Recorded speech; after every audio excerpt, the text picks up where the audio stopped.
Magandang umaga po. Narito na po ang magiging lagay ng panahon ngayong araw ng Miyerkules, March 26, 2025.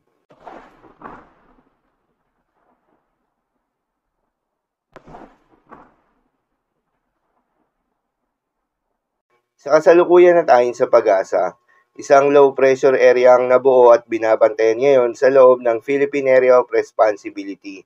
Huli nga itong namataan ng pag-asa sa layong 800 kilometers east ng southeastern Mindanao. Di naman inaasahan na lalakas ito bilang isang bagyo within the next 24 hours. Ngunit ayon sa pagtaya ng pag-asa, inaasahan na lalapit ito sa ating kalupaan.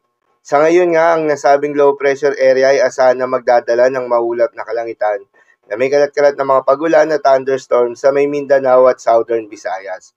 Habang easterlies naman o yung mainit na hangin galing sa may karagatang Pasipiko ang nakakaapekto sa nalalabing bahagi pa ng ating bansa.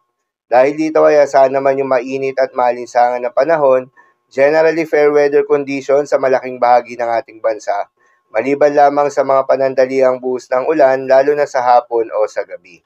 Para naman sa magiging lagay ng panahon ngayong araw ng Miyerkules, dahil nga sa epekto nitong low pressure area, asahan sa buong bahagi ng Mindanao at Eastern Visayas ang maulap na kalangitan na may kalat-kalat na mga pagulan at thunderstorms. Posible ang mga pagbaha o pagguho ng lupa dahil sa katamtaman hanggang sa kung minsan ay malakas na pagulan.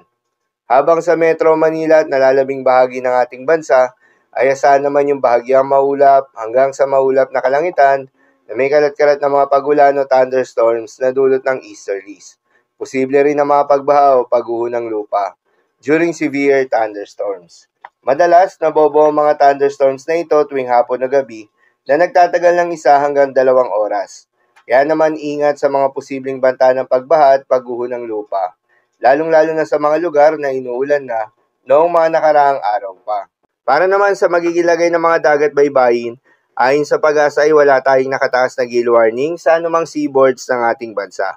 Kaya naman malayang makakapamalaot yung mga kababayan nating mangingisda at yung may mga maliliit na sasakyan pandagat, ngunit iba yung pag-iingat pa rin, lalo na kung meron tayong offshore thunderstorms activity. Asahan yung paglakas ng hangin at kakakibat nito ay pagtaas rin ng mga pag-alon. So yun lamang po para sa lagay ng panahon ngayong araw ng Miyerkules. Keep safe everyone.